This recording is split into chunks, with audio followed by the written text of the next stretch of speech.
오늘날 많은 사람들은 직업을 굉장히 중요하게 생각합니다. 그렇지만은 직분은 그렇게 생각하지 않는 경향이 있습니다. 그러나 성경은 다르게 말하죠. 성경은 당신이 하나님의 기름 부음 받은 사람, 부름을 받은 사람이고 그리스도 안에서 직분을 받은 사람이다라고 가르치고 있습니다. 오늘 본문도 그래서 어떻게 말하고 있습니까? 27절에 보면 너희는 주께 받은 바 기름 부음이 너희 안에 거하나니, 너희 안에 거한다 그랬어요. 기름 부음이 너희 안에 거해요. 주께서, 주의 영이 어디에 거하시죠? 우리 안에 거하시죠. 그러니까 성령께서 우리 안에 거하심을 이렇게 말하죠. 그래서 기름 부음이 너희 안에 거하나니 아무도 너희를 가르칠 필요가 없고 오직 그의 기름 부음이 모든 것을 너희에게 가르치며 또 참되고 거짓이 없으니 너희를 가르치신 그대로 주 안에 거하라, 이렇게 말하고 있습니다. 오늘 성경은 우리가 가르치는 것은 하나님의 그 기름 부으심에 대한 얘기를 하고 있습니다. 우리는 지난번에 하이델베르그 요리문답을 12주일을 살펴봤어요. 31문에는 그리스도 예수께서 기름 부음 받으신 분이라는 것을 보여줬고, 그의 그 기름 부음 받은 바 그리스도의 직분은 선지자, 제사자, 그리고 왕의 직분이었습니다. 오늘은 그리스도인에 대해서 이야기를 해요. 그러니까 예수께서 그리스도로서 기름 부음을 받으셨다면 그 직분은 우리에게 어떤 의미를 가지고 있는가 하는 것입니다. 에어컨 살짝만 틀어주시겠습니까? 좀 더워가지고. 자, 하이델베르그 요리문답 12주일인데요. 우리 32문, 제가 문을 읽고 여러분이 답을 읽습니다. 그런데 당신은 왜 그리스도인이라 불립니까? 여러분 읽습니다. 시작. 왜냐하면 내가 믿음으로 그리스도의 지체가 되어 그의 기름 부음에 참여하기 때문입니다. 나는 선지자로서 그의 이름의 증인이 되며 제사장으로서 나 자신을 감사의 산 제물로 그에게 드리고, 또한 왕으로서 이 세상에 사는 동안은 자유롭고 선한 양심으로 죄와 마귀에 대항하여 싸우고 이후로는 영원히 그와 함께 모든 피조물을 다스릴 것입니다. 아멘. 그리스도인은 단순히 교회를 다니는 사람이 아니에요.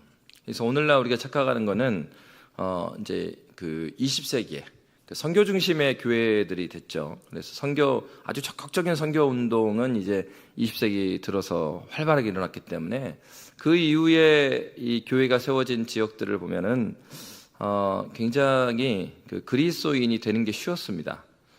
그래서 이제 교회 전통 가운데서 이러한 현상은 아주 최근의 일이에요. 교회의 문턱을 낮춰라. 이런 낮춘 결과 문턱을 낮춰갖고 누구한테까지 내줬어요? 신천지한테 내준 거예요. 그러니까 그 역사적으로 그리스도인이 되는 건 쉬운 얘기가 아니었습니다. 초기 조선의 복음이 전해졌을 때도 교인이 되는 건 어려운 일이었습니다. 이렇게 쉽지 않았어요. 그래서 당시에 당연하다고 생각했던 첩을 두면 안 됐고 종을 풀어줘야 됐고요.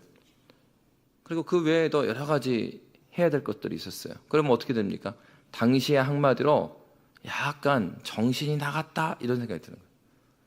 그리고 저것들이 지금 조선왕조 500년의 이 역사를 틀어 짜고 있네, 이렇게 여겨지는 거죠. 그렇기 때문에 예수 믿는 것은 분명하게 핍박을 각오하고 믿는 것이었지 그냥 나 잘 되려고 믿는 게 아니었어요. 예수 믿고 나서 고난이 시작돼요. 그전에는 별로 고난이 없었어요. 제사 지나면 제사 따라가면 되고 시키는 거 하면 됐어요. 그러면 욕먹지 않았는데 예수를 믿는 순간 그다음부터 핍박을 당합니다. 초창기에 그 그리스도인들이 그 예수를 믿게 된 걸 보면은 교회까지 나오는 데 있어서 시아버지에게 머리카락을 끌고 다니고 며느리를 끌려다니는 며느리도 있었어요. 뭐 다른 지역이 아니에요. 이 지역도 그렇게 예수를 믿었어요. 근데 오늘날은 이제 20세기 후반이 되면서 이 교회들이 교회 성장하기 발달하면서 교회가 성장하기 위해서 교회의 문턱을 낮춰야 된다. 교회에서 설교자가 죄 설교를 하면 안 된다. 그게 유행하기 시작했어요. 그래서 미국에는 굉장히 이상한 교회들이 생겨납니다. 2만 명, 3만 명이 모이는데 그 설교자가 아주 달변이에요. 죄에 대해서 설교하지 않습니다. 위로만 이야기합니다. 복음에 대해서 말하지 않아도 돌아가는 교회. 사실은 교회가 아니죠. 그런 교회들이 이제 미국에서부터도 굉장히 출현하게 되고, 우리 조국교회는 미국의 영향을 많이 받았기 때문에 교회 뿔리는데 굉장히 열심을 냈고, 그러다 보니까 어때요? 교회가 복음 중심이 아니라 유행 따라가는, 그래서 고객의 니즈를 만족해 주는, 고객이 누굽니까? 성도를 고객이라고 생각하는 거예요. 마치 기업을 이끌듯이, 마케팅을 하듯이 그렇게 교회를 이끌어온 게 많아요. 그런데 분명한 것은 그리스도인은 역사적으로요, 교회에 다니는 사람을 그리스도인이라고 말하진 않았습니다. 교인이 되기 힘들었어요. 그래서 그가 누구를 믿는지 우리가 믿는 바에 대해서 계속해서 가르쳐 왔습니다. 그래서 아주 교회 오랫동안 역사 가운데서요, 여러분 교회 등록을, 교회 나오잖아요. 나오는 걸 막는 건 아니에요. 그런데 예배를 드리고 나서 바로 성찬이 있는데, 이제 처음 오고 그런 사람들은 성찬에 참여할 수 없지요. 지금도 그 부분은 똑같지만 아예 그 성찬의 장소에 있지 않습니다. 성찬이 딱 시작되는 순간 그들은 다른 방으로 가요. 그래서 6개월이 됐든 1년이 됐든 2년이 됐든 3년이 됐든 그들의 복음을 이해하고 자신의 입술로 고백하기까지 교육을 받았어요. 그 흔적이 오늘날 학습셀에 입교문답할 때 그 학습입니다. 초대교회 때부터 학습반이 있었어요. 그래서 학습반에서는 우리가 믿는 바 하나님이 누구신지를 철저하게 가르쳤습니다. 자기 입술로 그렇게 고백하지 못하면은 성도가 아니었어요. 그냥 교회에 나오는 거죠. 그런 다음에 그가 그의 입술로, 그리스도의 입술로 고백할 때가 되면 온 교회가 축하해 주면서 이제 그때부터 이 세례를 받고 성찬에 참여할 수 있는 거죠. 그러면 정회원이 되는 거예요. 그 전에 정회원이 아니에요. 그러니까 오늘날은 그냥 등록 카드만 쓰면 교인이라고 생각합니다. 그러나 성경은 그리스도인을 그렇게 말한 적이 없어요. 중요한 것은 그리스도인은 그리스도 예수의 기름 부음에 참여하고 그 직분에 참여하는 사람이에요. 오늘 요리문답이 말한 것처럼. 그래서 오늘은 그리스도인 누군가, 이것을 먼저 살펴보고, 그리고 그리스도는 어떤 직분을 받았는가, 그리고 세 번째로는 어떻게 그 직분을 우리가 회복하는 삶을 살아야 될 것인가를 살펴보도록 하겠습니다. 오늘 보면 우리가 이미 읽었지만은 이 그리스도인이라는 이름은 처음에 안디옥 교회에서 사용됐죠. 스데반 집사의 순교로 말미암아서 그 교회가 이제 흩어지기 시작합니다. 그런데 이제 그 전에는 유대인 중심의 교회였죠. 그 유대인 중심의 교회였기 때문에 각 지역에서 흩어졌지만 그들이 어디서 모였겠어요? 회당에서 모입니다. 그러면 여러분, 초창기에 회당에서 모이는 그 모임은 굉장히 그 미묘한 지점이 있어요. 왜냐하면 회당은, 자, 퀴즈입니다, 퀴즈. 자, 회당은 유대교의 모임 장소입니까? 기독교의 모임 장소입니까? 그렇죠. 유대교예요.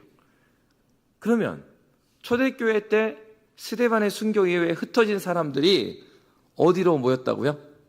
회당에 모여요. 그러니까 그 당시에는요, 그 기독교와 유대교의 구분이 모호해요. 자기들도. 자기는 뭐 계속해서 유대교인이기 때문에 기독교라는 이름, 그거까지도 사실은 없어요. 안디옥 교회에서 그리스도인이다 이렇게 이름 지어지기 전까지는 그냥 유대인들 중에서 예수 구하는 믿는 사람이 있고 그렇지 않은 사람이 있는 거예요. 그러니까 자기가 유대인이면 다른 지역에 가면 회당 모이는 겁니다. 그런데 이제 핍박이 일어나면서 교회가 흩어지고 나서 안디옥에서 시작이 됐던 이 안디옥 교회의 모습을 보면 그 안디옥 교회에 유대인뿐만 아니라 이방인들이, 헬라인들이 굉장히 많았던 거죠. 그러면서 딱 보니까 그들은 어떤 사람이냐면 그리스도 예수를 고백하고 그 부활을 적극적으로 증거하는 사람들이었어요. 이방인도 많이 참여했어요. 그래서 유대인 중심의 회당하고 차이를 딱 느끼게 된 거예요. 이전에는 회당에서 다 유대인들이 모이는 곳으로 생각했는데 저기 보니까 유대인뿐만 아니라 이방인도 엄청 많이 모여있네. 그래서 그때부터 좀 다름을 느끼게 된 거예요. 그래서 어떻게 불립니까? 그리스도인이다. 기존에 유대인이다 이렇게 불린 게 아니고 그리스도인이다. 저들은 그리스도 중심으로 모이는 사람들이다. 이제 이런 이름을 갖게 됩니다. 그래서 바로 32문에서는 어떻게 가르쳤어요? 32문 다시 한번 띄워주시면 답변을 보시면 당신은 왜 그리스도인이라고 불립니까? 라고 했을 때 왜냐하면 내가 믿음으로 그리스도의 지체가 되어 첫째는 그리스도의 지체로 되는 것이죠. 믿음으로 그리스도의 지체가 되는 것이에요. 내가 믿는 바 하나님이 누구신가 그것을 믿음으로 받아들일 때 그 그리스도인이에요. 그리고 그와 함께 말하고 있는 게 뭐냐면 그의 기름 부음에 참여하기 때문이다. 이 그의 기름 부음에 참여한다는 얘기는 하나님께서 주시는 직분에 참여한다는 얘기입니다. 그러니까 다시 말하면 반대로 말하면 어떻게 했어요? 그리스도인은 이렇게만 말하고 있지는 않아요. 그리스도인이 누구냐? 참으로 그리스도 예수를 인격적으로 만난 사람을 그리스도인이라고 하지요. 그런데 신앙의 선배들은 믿음으로 그리스도의 지체가 된 것만 말한 게 아니고 그와 함께 뭘 말했어요? 그의 기름 부음에 참여한 것을 함께 말했어요. 다시 말하면 우리의 존재됨과 예수 그리스도로 말미암아서 우리가 예수 그리스도를 인격적으로 만나서 변화되는 변화는 존재적인 변화입니다. 그래서 어떻게 말해요? 재창조다 이렇게 말한단 말이에요. 새로운 피조물이다. 존재가 바뀐 거예요. 그런데 신앙의 선배들은 우리의 정체성을 이야기할 때 존재가 바뀌는 존재론적인 측면만 말하는 게 아니라 사명을 함께 말했어요. 그의 기름 부음에 참여하기 때문이다라고 말했습니다. 근데 여러분 이거는 신앙의 선배들이 자기들이 만들어낸 것이 아닙니다. 여러분 이것은 바로 성경에 기반을 하고 있어요. 구약 성경에 보면 이런 말씀이 있습니다. 시편 133편 1절부터 3절에 보면 우리 1절 제가 읽고 2절 여러분 3절 같이 읽습니다. 보라 형제가 연합하여 동거하며 어찌 그리 선하고 아름다운고 머리 내 보배로운 기름이 수염 곧 아론의 수염에 흘러서 그의 옷깃까지 내린 같고 헐몬의 이슬이 시온의 산들에 들임 같도다. 거기서 여호와께서 복을 명령하셨나니 곧 영생이로다. 아멘. 이걸 뭘 보여주고 있습니까? 아론이라는 대제사장에게 기름을 부은 거예요. 제사장으로서 이제 기름을 부어주는 건데 그것을 어떻게 생각했냐면 12지파가 모두 기름 부음 받은 것을 이렇게 봤어요. 신약에서는 바로 우리의 교회의 머리 되신 그리스도 예수께서 기름 부음을 받으신 것을 온 교회 전체가 그 기름 부음에 참여한 것으로 본 것입니다. 그러니까 우리의 머리 되신 그리스도 예수, 우리의 머리 되신 나사렛에서 온 이 예수가 그리스도이시라는 얘기는 머리 되신 그분이 그리스도이기 때문에 우리 모두는 그리스도인이에요. 다시 말하면 머리 되신 그분이 기름 부음을 받았으면 누구도 기름 부음 받은 거예요? 우리도 기름 부음 받은 거예요. 그러니까 마찬가지로 예수께서 그리스도로서 세 가지 직분 뭐라고 그랬죠? 선지자, 제사장, 왕의 직분을 행하셨으면 몸된 우리도 그 직분에 참여한다는 얘기예요. 그러니까 우리의 존재됨을 어떻게 말한 거예요? 그리스도 예수로 말미암아서 너희가 거듭나야 된다는 것을 말할 뿐만 아니라 그리스도의 기름 부음, 그리스도의 직분에 참여하는 사람이 누구라고요? 그리스도인이라고. 그러니까 거꾸로 말하면 어떻겠습니까? 주님께서 우리에게 명하신 이 직분을 수행하지 않는 사람 그리스도인이 아니라는 말이 되는 겁니다. 그러니까 오늘날 여러분 교회에 나와서 앉아있다고 해서 내가 그리스도인이라고 생각하는 큰 착각이라는 거예요. 내가 하나님 앞에서 선지자, 제사장, 왕으로서 살고 있지 않다면 나는 그리스도인이 맞는가? 이거 물어보셔야 된다는 얘기입니다. 그래서 그러면 그리스도인의 세 가지 직분은 어떤 것인가? 근데 이제 여기에서 생각해야 될 거 이겁니다. 예수님께서 가지고 계시는 그리스도로서의 직분과 우리가 선지자, 제사장, 왕으로서 가지고 있는 직분은 동일한 것 같으면서도요 차이점이 있어요. 어떤 면에서 그러냐면 31문에 보면 이제 그리스도인이 선지자 직분을 가지고 있는데 31문은 이렇게 설명을 하고 있어요. 자, 31문 질문이 이렇습니다. 그분을 왜 그리스도 곧 기름 부음을 받은 자라고 부릅니까? 답입니다. 왜냐하면 여러분 읽습니다. 시작. 왜냐하면 그분은 성부 하나님으로부터 임명을 받고 성령으로 기름 부음을 받으셨기 때문입니다. 그분은 우리의 큰 선지자와 선생으로서 우리의 구원을 위한 하나님의 감추인 경험과 뜻을 온전히 계시하시고 여기까지만 읽게요. 자, 여기서 뭐라고 그러냐면 그분은 우리의 어떤 선지자래요? 큰 선지자래요. 그러니까 우리가 선지자 사명을 여기 감당하고 있어요. 우리도 선지자로서 살아가요. 하나님의 말씀을 전파하는 사명도 우리에게 있지요. 그런데 예수님과 우리의 차이는 뭐예요? 요거들을 하면은 뭐가 달라요? 큰. 예수님은 어떤 선지자요? 큰 선지자. 우리는 그냥 선지자. 그러니까 큰 선지자, 그냥 선지자. 그러니까 무슨 얘기냐면 예수님이 선지자 직분을 가지고 계신 것 중에서 우리하고 차이 나는 게 있다 이거예요. 어떤 것이 차이 날까요? 성경에 보면 하나님께서 그의 언약을 아담에서부터 아담에게, 그리고 아브라함에게도, 그리고 다윗에게도, 또 선지자들에게도 그의 구원의 언약을 계속 말씀해 주십니다. 그런데 여러분, 하나님께서 허락하신 그 구원의 언약 또는 율법, 이 율법과 그 구원의 언약이 완성이 됐죠. 누구를 통해서 완성됐어요? 너무 쉬워. 교회의 질문은 세 가지 중에 하나만 말하면 돼. 하나님, 예수님, 성령님. 이 중에서 하나만 말하면 돼. 예수께서 이 언약을 완성하셨어요. 율법을 완성하셨어요. 그러면 예수께서는 감추어져 있던 하나님의 모든 뜻을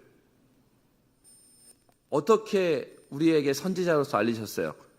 50% 알리셨어요? 60%? 70%? 어떻게 알리셨어요? 100% 다 알려주셨어요. 그러니까 그리스도께서는 율법의 완성이다라고 바울이 로마서에서 말했어요. 그러니까 어떤 얘기입니까? 선지자로서 그리스도 예수께서 우리에게 하나님의 온전하신 뜻을 다 알려주셨어요. 그러면 적용적으로 오늘날 하나님이 오늘 저에게 말씀하셨어요. 하나님이 동으로 가랍니다. 여러분 따라가야 돼요?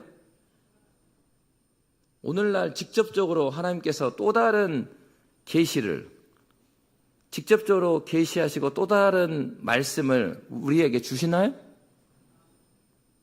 근데 그런 사람도 있다고요. 오늘날도 자기 삶이, 자기 미래가 불투명하고 불안하면은 아주 나쁜 경우는 어때요? 점쟁이한테 가고, 그거는 완전히 신앙이 없는 거고. 근데 그럽디다. 점쟁이들이 손님들 중에 상당수가 권사님들이라고 그러더란데. 그러니까 권사가 아니지. 권사라는 이름으로 우상숭배하고 다니는 거죠. 그거는 진짜 완전히 그거는 이제 그리스도인도 아니고 그런 경우는. 근데 이제 우리 중에서도 어떠냐면 이제 이런 설교를 들으면 어떠면 그래 점집은 아니지. 그러면서 기도를 아주 소위 기도빨이 세신 분한테 찾아가는 분들이 있어요. 자, 인격적인 그 하나님께서 나에게는 응답 안 해주시고 저 권사님한테는 응답해 주실 것 같아. 그래서 그 권사님 쫓아다녀. 그 권사님도요, 성령께서 깨닫게 해주시는 그거밖에 몰라요. 이미 하나님께 주신 이 말씀 외에는 또 다른 계시 없어요. 이미 완성이 됐어요. 누구를 통해서? 예수를 통해서 완성됐어요. 또 다른 중보자도 필요 없고요. 또 다른 선지자 필요 없어요. 우리에게 선지자, 큰 선지자는 누구라고요? 그리스도 예수 한 분뿐이에요. 예수로 말미암아 하나님의 뜻이 온전히 명료하게 밝혀졌어요. 그러면은 하나님의 뜻을 알려면은 뭘 봐야 되겠어요? 성경 봐야 돼요. 근데 여러분 왜 리딩 지저스 저 성경 읽으러 안 옵니까? 제가 정보를 다 들었어?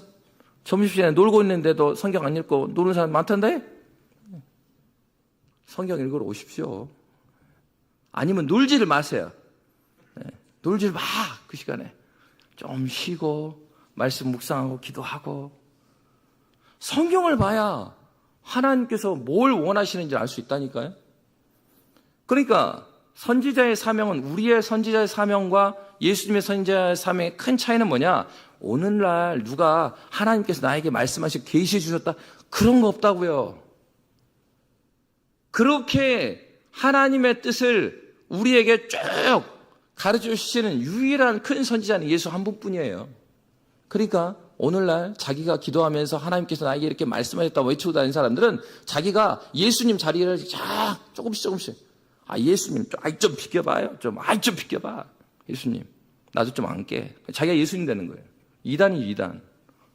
그러니까 여러분 함부로 그렇게 말하면 안 돼요. 우리 젊은 청년들도 큐티를 할 때마다 오늘 아침에 저에게 말씀하셨습니다, 이런 표현 하는데 굉장히 위험한 표현이에요. 주님은 이미 말씀해 주셨어요. 근데 우리가 죄인 된 증거가 뭐냐면 게을러가지고 명료하게 주신 하나님 말씀하고 신앙의 선배들이 이 신앙에 대해서 정리한 신앙 서적들을 안 읽어요. 여러분 놀라운 일은 뭔 줄 아십니까? 오늘날 기독교 출판사 굉장히 어려운데요. 그래서 한 기관에서 그 전국에 있는 기독교 출판사, 그러니까 지금 좀 오래됐습니다. 지금은 온라인으로 많이 사니까. 예전에 온라인 시대가 아니라 출판사에서 이렇게 책을 많이 샀을 때 기독교 서적들의 기독교 서점들 그 판매 부수 이런 거를 한번 쫙 조사해 봤어요. 거기에서 그 큰 그 직관시들 막 있잖아요. 광역시들 있잖아요. 그래서 그 큰 도시들 중심으로 광주가 몇 등 났을까요? 꼴등입니다. 꼴등. 제일 책 안 읽는 그리스도인들. 근데 교세는 가장 커. 그러니까 가장 위험한 적인 거죠. 교인들은 많은데 책을 사보질 않아. 말씀도 안 읽어. 그 여러분 그거 아세요? 한국의 대단한 이단들 다 전라도 출신인 거? 광주하고 전라도에서 많이 나왔어요, 이단들이. 저와 여러분들이 하나님의 말씀 사랑하고 주님 말씀 앞에서 계속해서 말씀을 공부하고 그렇게 살아가야 되는 이유가 바로 여기 있는 거예요. 말씀에 기반이 두지 않은 어떠한 종교 행위도 바람에 후 보내면 날아가 버립니다. 아무것도 아닌 거예요. 주님께서 우리를 변화시킬 때 말씀과 성령으로 변화시킨다고 그랬어요. 근데 성령께서 말씀을 사용해서 일하셔야 되는데 말씀을 먹은 게 없어요. 아는 게 없는 거예요. 아는 게 전부냐? 아는 게 전부 아닙니다. 지금 아는 게 전부라고 말하는 게 아니에요. 근데 성령께서 사용하시라는데 사용할 말씀의 도구가 없는 거예요. 무슨 일이 일어나겠습니까? 그렇기 때문에 자기의 정서를 따라서 자기 감정 따라서 신앙생활을 하는 거예요. 기분 나쁘면 안 나버려. 그건 신앙이 아니죠. 애들도 그렇게 해요. 아, 엄마 오늘 컨디션이 안 좋고 기분이 안 좋아. 그래서 나 학교 안 나갈래. 여러분 신앙생활은 그렇게 하는 것이 아닙니다. 신앙생활은 말씀의 뿌리를 두는 거예요. 그리스도 예수께서 우리의 큰 선지자가 되기 때문에 이미 계시된 말씀을 우리에게 주셨고 우리는 그렇기 때문에 이 말씀의 근거에서 신앙생활을 하는 거예요. 그러니까 하나님의 말씀 사랑해야 되고요. 그리고 우리 신앙의 선배들이 말씀을 아주 압축적으로 요약적으로 고백한 신앙 고백서를 공부하게 하는 것이고 그럼에도 불구하고 좀 더 자세히 알려면은 신학책도 보는 것이고 그러니까 내 마음을 감동시키기 위한 간증이나 띡띡띡 보고 다니고 간증이 나쁘다는 얘기는 아닌데 간증만 겨우 보는 사람이 있다고요. 신앙의 연차가 올라갔음에도 불구하고 하나님의 말씀을 조금 더 알아감이 없는 거예요. 그러니까 조금만 어려워도 못 들어요. 너무 어려워요. 교회 주일학교 좀 해주세요 이런 얘기죠. 우리의 육체가 자라도 거기에 꼴에 맞게 성장하는 나이에 맞게 아니 영양 공급이 돼야 성장하는 거 아닙니까? 하나님 말씀 사랑하셔야 돼요. 그래서 주의 말씀을 참고하고 주의 말씀 가운데 더 의지하며 살아가는 거예요. 그게 우리가 선지자로서 사는 거예요. 그러니까 여러분 예수님께서 큰 선지자가 되시고 우리가 해야 되는 것은 큰 선지자 되신 예수께서 우리에게 주신 말씀을 믿고 그리고 뭐 하는 거냐면 복창하는 거예요. 그러니까 복창하려면 알아야 복창을 하지. 그래서 지난번에 교수님이 오셔서 말씀 전할 때 시편 1편에서 그 얘기했잖아요. 복된 사람, 의인과 악인의 복된 사람의 반대를 악인이라고 그랬거든요. 악인은 그렇지 않으며 이렇게 말했잖아요. 복 있는 사람은 시냇가에 심은 나무나 그랬잖아요. 그가 주의 말씀을 사랑함으로 주야로 그 말씀을 묵상한다. 그 묵상하는 단어가 뭐라고요? 복창하다. 읍조리다. 주님을 사랑하는 사람, 복된 사람, 이 사람은 어떤다고요? 하나님 말씀을 계속 복창하는 사람. 하나님 말씀을 계속 입술에 달고 살아요. 자기 얘기를 달고 다니는 게 아니라 하나님 말씀을 잘 먹고 믿고 그 하나님 말씀을 계속해서 읊조리는 사람이 선지자 사명 감당하며 사는 사람이라는 거예요. 두 번째로는 그리스도인은 제사장 직분을 가지고 있어요. 그러면 큰 선지자가 되시고 또 예수님의 제사장 직분과 우리의 직분 차이도 있겠죠. 히브리서 4장 14절은 이렇게 말하고 있습니다. 히브리서 4장 14절 함께 읽겠습니다. 시작. 그러므로 우리에게 큰 대제사장이 계시니 승천하시니 곧 하나님의 아들 예수시라. 우리가 믿는 도리를 굳게 잡을지어다. 아멘. 아멘. 예수님은 어떤 대제사장이요? 큰 대제사장.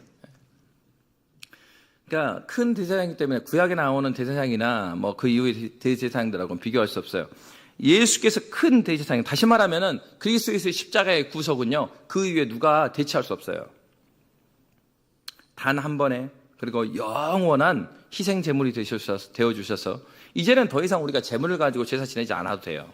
하나님께 담대함을 얻었어요. 어떻게 해요? 그리스도 예수의 보혈에 의지해서. 왜? 죄 문제를 그리스도 예수가 다 해결했기 때문에요. 큰 대제사장 되셔서 이 문제를 해결했어요. 그러면 여러분, 큰 대제사장 되신 그분의 기름 부은 사명처럼 우리도 제사장으로서의 사명이 있는데, 그 제사장의 사명은 무엇이겠습니까? 우리가 죄의 용서를 하는 것이에요. 우리는 죄 용서해 줄 수 있는 사람이 아니잖아요. 예수께서 다 용서해 주셨어요. 그러면 우리는 계속하신 그리스도 예수의 공로의 은혜에 감사하여 믿음으로 예배자로 살아가는 거예요. 그러니까 그리스도의 삶에 있어서 감사가 있는가? 여러분, 이거 우리 믿음의 문제입니다.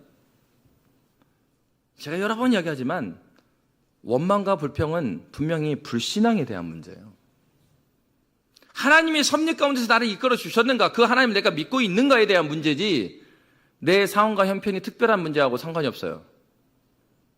인간은 굉장히 죄 자체의 특징이 자기 중심성이라고 했잖아요. 그러니까 인간은 자꾸만 모든 상황을 주관적으로 만들려고 그래요. 상대적으로 만들려고 그래요. 그래서 어떻게 말하는 거예요? 목사님 다 아는데 제 상황이 특별하잖아요. 근데 네 상황이 죽은 자인 특별한 거기 때문에 예수께서 오신 거야. 그래서 그리스도 말씀에 순종하고 그 말씀을 네가 깨달았다면 감사해라. 상황이 좋으면 감사하고 그렇지 않으면 감사하지 않아도 된다는 게 아니고, 성경에서 그리스도인에게 뭐라고 그래요? 범사에 감사할 수 있으면 하라? 그냥 하라라고 돼 있어요. 이건 명령입니다. 그런데 우리가 성경을 그렇게 믿지 않아요. 분명히 사도의 권위로 명령했는데 우리는 그럴 수도 있고, 명령했는데 뭐라 하냐면은 근데 알겠는데 목사님 내 상황이 특별하잖아요. 자, 우리 남성들 물어봅시다. 군대에서 중대장이 자, 오늘은 이렇게 한다. 자, 실시! 딱 그러면 여러분 어떻게 하세요? 복창하죠? 그리고 실시합니다. 군대에서는 그렇게 해. 근데 하나님 말씀 앞에서는 근데 하나님, 내가 그거 모르겠어, 하나님. 나 지금 교회 다니고 50년인데, 하나님, 그 정도 나도 알지. 근데 내 상황이 이렇잖아요. 그럼 무드로 예수 믿습니까? 상황 따라 살려온. 예수 안 믿는 게 낫잖아요. 자기 마음대로 살 거잖아요. 그럼 뭐하러 교회를 다녀요? 교회 다니는 이유는 내 상황이 어떠하든지 내 마음을 올곧게 붙들어서 하나님 말씀 앞에 그렇지 않음에도 불구하고 감사를 고백하고, 주님께서 나의 주인 되셔서 나를 위해서 죽으시고 다시 사신 것에 너무 감사해서 예배로 하나님께 은혜를 돌려드리기 위해서 사는 거예요. 이것이 그리스도인이 제사장으로 사는 것입니다. 세 번째로 그리스도인의 왕의 직분은, 그리스도께서는 우리를 변화시킬 때 말씀과 성령으로 다스리십니다. 우리가 왕의 직분, 다스리는 직분을 수행하는 방식은 어떠냐면 죄와 싸우는 거예요.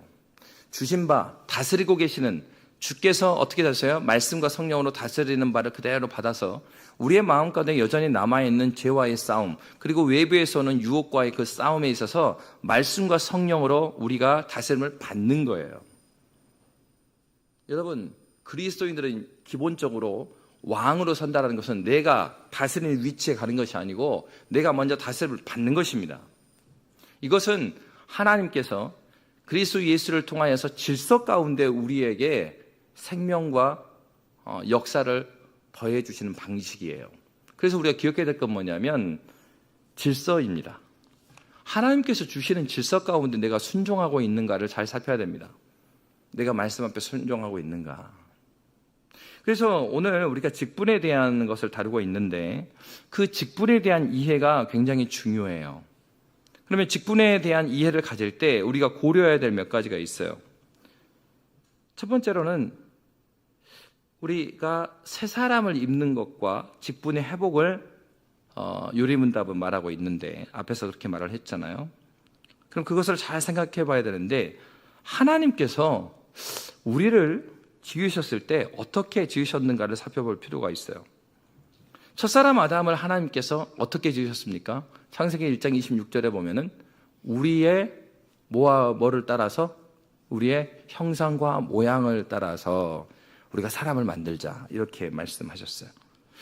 거기서 잘 보면 우리의 형상과 모양을 따라서 만들자고 말씀하시면 남자와 여자를 만든다고 하셨고요. 그리고 그 다음에 하신 얘기가 우리의 형상과 모양대로 만들어서 생육하고 번성하여 충만하고 그리고 땅을 정복하고 다스리는 사명을 그들에게 주십니다. 여러분 중요한 것은 바로 이거예요. 첫사람 아담은요 하나님의 형상을 따라 지음받았어요. 근데 둘째 아담으로 오신 마지막 아담으로 오신 예수님은 하나님의 형상을 따라 지음받은 분입니까? 아니면 하나님의 형상이십니까? 그래요. 다른 거예요. 우리는 하나님의 형상을 따라 지음받은 사람이고 예수님은 하나님의 형상이다예요. 하나님은 하나님의 형상이에요. 하나님의 형상. 자신이 하나님이시다 이 말이에요. 그러니까 첫사람 아담은요 하나님의 형상으로 참된 의와 거룩함으로 행해야 했었어요. 뭐를요? 선지자와 다스리는 그 직분들 있잖아요. 선지자, 제사장, 왕의 직분을 수행했어야 되는데 죄로 인하여서 감당을 못했어요. 그런데 예수님께서 참 하나님의 형상이신 그분께서 이 땅에 오셔서 첫사람 아담이 이루지 못했던 하나님의 그 명령을 예수께서 완성하셨죠. 다시 말하면 이것을 직분론적으로 말하면 예수께서 우리를 구원하셨다는 얘기는 다르게 말하면 예수께서 직분을 회복하신 거예요. 그러니까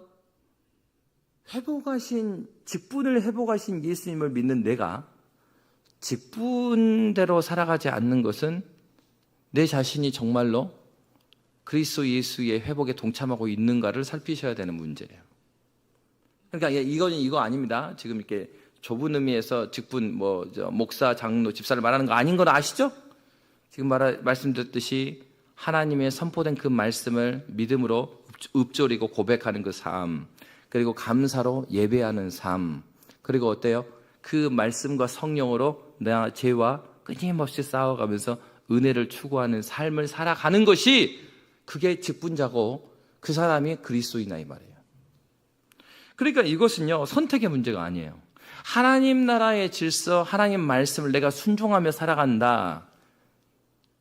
거기에 있어서 내가 이 순종하는 삶은요 내가 피tek이 됐으니까 그렇고 그렇지 않고 아니에요. 내가 그리스도인이라고 한다면 그렇게 살아야 마땅한 것이에요. 내가 그렇게 살기 싫다? 그 자체가 뭘 증거하는 것입니까? 성경에서 말하는 그리스도인이 아니라는 증거예요. 다만 제도적인 교회에 있기 때문에 어떤 사람은 내가 그리스도인이라고 생각할 수도 있고 착각할 수도 있죠. 교회 안에 들어와 있기 때문에. 그러나 성경은 분명히 이렇게 말하고 있어요. 여러분 기억해야 되는 거죠. 근데 또 하나 중요한 것은 뭐냐면은 하나님께서 사람을 창조하시고 이 사명을 주실 때 하나님의 창조, 우리를 만드셨던 것과 우리의 사명은 분리되어 있지 않아요. 어떤 얘기냐면 우리는 종종 이렇게 합니다. 이렇게 공동회를 통해서 사람이 세워지고 그러면은 종종 이렇게 말을 해요. 나는 자질이 되지 않습니다.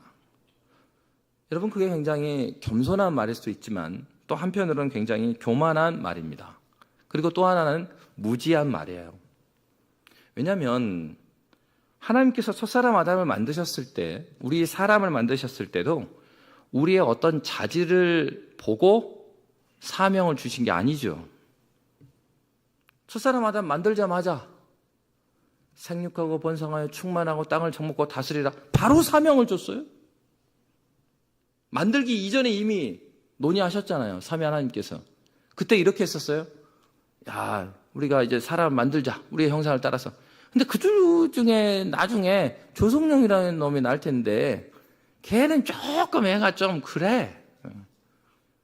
제가 어릴 때부터 좀 그랬어요. 그래서 어릴 때 귀가 간지러우면 이렇게 긁으면 되는데 이런 게 잘 안 돼. 그러니까 어떻게 긁냐면은 이렇게 긁어.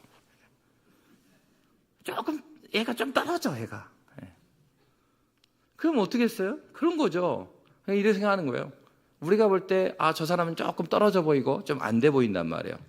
그러니까 그 자질이라는 것이 누가 생각할 때 자질이냐 이거예요. 자기가 그렇게 생각하는 거야. 판단의 기준이 누굽니까? 자기가 그렇게 생각하는 거예요. 근데 여러분, 공적인 공회를 통하여서 모든 교회 안에 있는 선거가 그런 거라 그랬죠. 그래서 뭐 선거운동 하지 말라는 얘기는 뭐예요? 하나님의 선명한 뜻을 알아보는 과정 가운데 있는데 막 인간적으로 선거운동을 하면은 그 자체가 하나님의 뜻을 모으는 걸 자기가 방해하고 있는 거라고. 그러니까 우리가 선거운동도 하지 않고 하나님께 기도하면서 하나님의 뜻을 구하면서 공동체적으로 하나님의 뜻을 찾아가서 그렇게 피택이 된 것인데 자기 판단에 저는 안 된다고 생각해요. 아니 그러면 공적인 부르심 가운데서 하나님의 섭리 가운데 세워주신 그 부르심보다 자기의 판단이 더 높다는 얘기잖아요. 그래서 그게 교만한 생각이 될 수 있다는 거예요. 그리고 그것이 바로 무지하기 때문에 그렇게 생각한다는 거예요. 그러니까 하나님 알아야 돼요. 하나님이 우리를 자질을 보고 직분을 맡긴 게 아니라는 겁니다. 언제부터요? 사람 만들었을 때부터. 지금 아담이 생기기 전부터 삼위 하나님이 이렇게 말씀하셨잖아요. 아담을 만들지 않았는데 하시는 얘기가 사명을 준다? 이렇게. 그리고 그 사명대로 살게 하기 위해서 하나님의 형상대로 만들었다라고 말씀하셔요. 그러니까 유일한 자질은 뭐냐면 하나님의 형상을 따라 지음받은 그거밖에 없어요. 자, 여기에 하나님의 형상대로 지음받지 않은 사람 손 들어보세요. 아무도 없어요. 우리 모두는 하나님께서 이 사명 감당한 게 충분한 존재로 하나님께서 우리를 만드셨어요. 다만 그 이후에 죄가 들어오니까 죄가 눈을 가리우니까 아담은 그대로 살 수 없었어요. 그러니까 유일하게 지금 문제가 되는 건 뭡니까? 죄에 대한 문제예요. 우리가 그러면 사명을 감당하려면 이 죄에 대한 문제가 걸림이 되니까 이 직분자로 살아가려면 걸리는 이 죄에 대한 문제 어떻게 해결해요? 죄가 많지만 뭐가 더 흥하더라? 은혜가 흥하더라. 유일한 방법은요, 은혜 가운데 나오는 거 말고는 답이 없다고요. 이런 거 아니란 말이에요. 아니 나는 우리 교회 나온 지 얼마 안 됐고, 아니 나는 성경 공부를 안 해봤고, 아니 나는 말이야 체력도 안 좋고, 아니 나는 말이야 돈도 없고. 부르신 그분이 아예 그런 기준을 두질 않으셨어요. 그러니까 여러분 물어보셔야 돼요. 첫째 물어보는 건 뭐냐면 나는 하나님의 형상을 따라 지음 받았는가? 이렇게 물어봐요. 다시 말하면 나는 사람인가? 사람이 아니시면 여러분 거절하셔도 됩니다. 우리 다 사람이야. 다만 용서받은 죄인이. 그러니까 은혜를 사모하는 것이죠. 그러니까 어떻겠습니까? 직분과 자질의 관점에 있어서는 우리가 그걸 기억해야 되는 거죠. 나의 어떠한 자질로 주님을 섬기는 것이 아니라는 사실, 하나님의 형상을 회복하는 것이 최고의 신자의 섬김이라는 사실을 기억해야 돼요. 그래서 신앙의 선배들은 31문답에 이렇게 말했어요. 31문 답을 한번 띄워주시면 첫 번째 문장만 우리가 함께 읽을게요. 시작.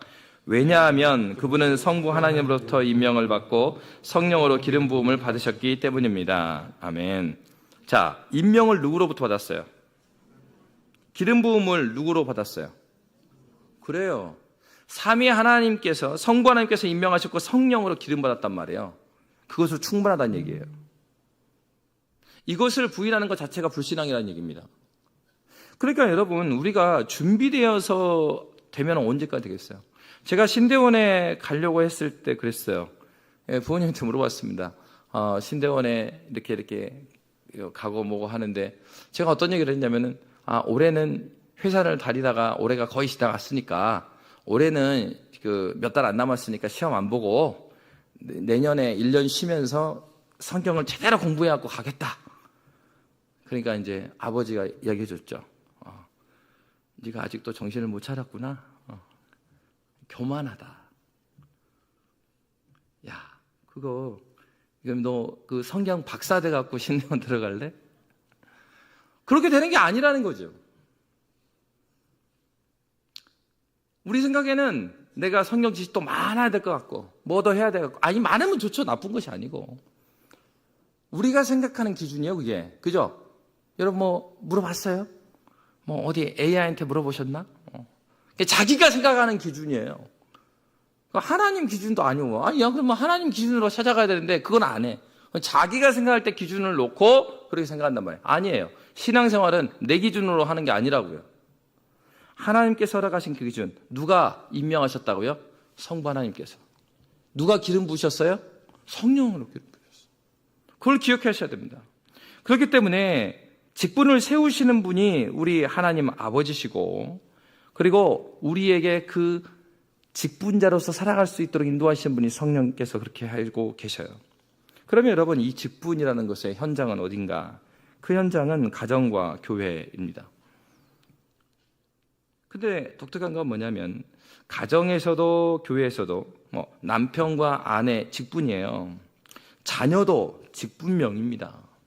그러니까 남편으로, 아내로, 자녀로서 우리는 직분을 살아. 예를 들어서 시편 8편 2절은 이렇게 말해요. 그러니까 우리가 아이들을 생각할 때 저들은 직분자가 아닌 것처럼 말하지만은 시편 기자는 이렇게 말하고 있어요. 함께 읽겠습니다. 시작.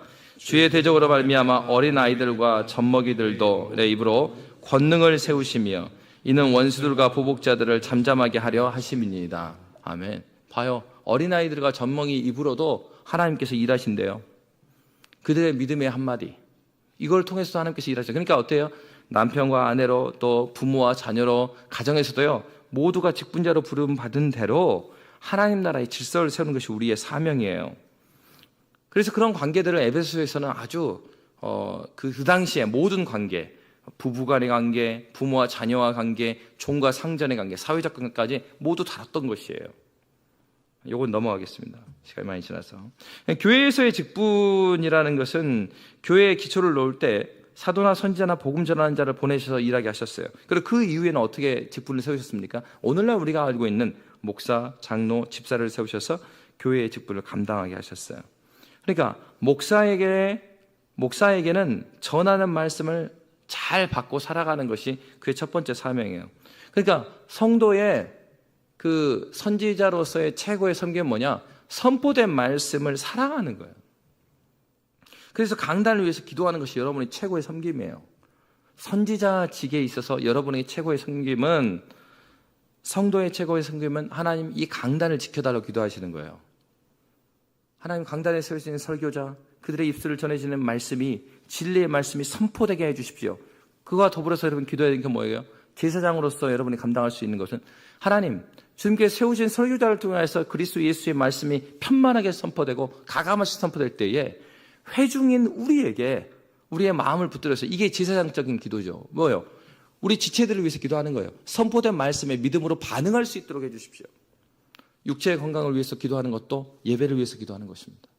그들이 회복되어서 또 영적인 회복을 위해서도, 영적으로 뒤로 물러난 자들도 이 예배를 통하여서 회복되어서 하나님 말씀에 믿음으로 반응할 수 있도록 해주십시오. 그것이 여러분이 제사장직을 감당하는 거예요. 그렇게 기도하는 거예요. 그러니까 여러분, 이런 면에서 어떻습니까? 나는 나이가 많이 들고 나는 힘이 없어갖고 섬길 수 없다. 여러분들에게 권면하는데, 그러면 교회 일찍 나오셔서 주일날이요, 중재기도실 가셔서 교회 예배 시간에 기도해 주십시오. 그것보다 큰 섬김 없습니다. 눈에 보이는 많은 섬김보다 기도의 섬김이 얼마나 큰 건지 몰라요. 예배하고 있는, 설교하고 있는 설교자를 위해서, 예배드리고 있는 회중을 위해서 기도하는 거예요. 그리고 직분자, 세워져 있는 직분자들이 있죠. 장로, 집사, 또 권사가 있습니다. 이런 공적인 직분자를 하나님의 공적인 자로 대할 필요가 있어요. 특별히 우리 교회같이 121년 된 교회 같은 경우에는 여러분, 이거 굉장히 주의해야 합니다. 제가 그 자체가 나쁘다는 게 아니라 처음 왔을 때 깜짝깜짝 놀랄 때가 있었어요. 같이 회의를 하고서 딱 처음에는 나가고, 제가 뭘 정리하고 늦게 나가니까 몰랐는데, 나중에 보니까 회의를 하고 딱 나가니까 분명히 회의 때는 누구 장로님, 누구 집사님 그랬는데, 몇 걸음 나가서, 근데 형님, 나쁜 건 아니에요. 근데 거기에서 위험할 수 있는 게 뭐냐면 내가 직분자를 직분자로 대하지 않고 형님, 동생, 선배, 후배, 여러분 굉장히 위험한 건 뭔지 아세요? 혈연, 지연, 학연입니다. 왜요? 혈연, 지연, 학연이 하나님 나라를 질서를 증거하는 데 걸림이 된다면 조심하셔야 돼요. 마찬가지죠. 선거 때도 그래서 뭐라고 그래요? 그냥 자녀한테 이야기해줘야 되면은 경우는 모르겠지만 그 외에는 서로 대화도 하지 마라. 왜? 우리는요, 죄가 없는 아주 순결한 자가 아니에요. 주님의 일을 한다고 해서 우리의 죄악된 본성들이 계속 드러나기 때문에 그래요. 그래서 이교적 사회의 특징이 혈연, 학연, 지연이 아주 얽혀 있는 사회입니다. 조심해야 되죠. 어떻게 대해야 됩니까? 직분자들을 공적인 자들로 대하는 거예요. 내 후배임에도 불구하고 현직에 있는 당회원들을 존중하고, 그리고 내 후배임에도 불구하고 먼저 안수집사가 됐어요. 그러면은 공적인 직분자로서 내가 대우해 주는 거예요. 그 사람이 어떤 때문이 아니에요. 하나님은 질서 가운데서 이 교회의 머리 되신 그리스도 예수로부터 오른 주의 말씀들을 질서와 제도를 통하여서 우리에게 은혜를 주기 때문에요. 그 질서와 제도가 뭐라고요? 직분이라고요. 그러니까 여러분, 우리가 함부로 목사와 장로와 권사, 집사를 함부로 대해서는 안 돼요. 하나님께서 지금도 그들을 통해서 일하고 계시기 때문이에요. 그러면 이런 설교를 듣는 직분자들은 더 무게감이 있겠죠. 그렇기 때문에 우리가 직분을 받고 있는 우리는 우리의 행동이나 우리의 삶에 있어서 그걸 기억해야 돼요. 나는 공적으로 부르심 자이다.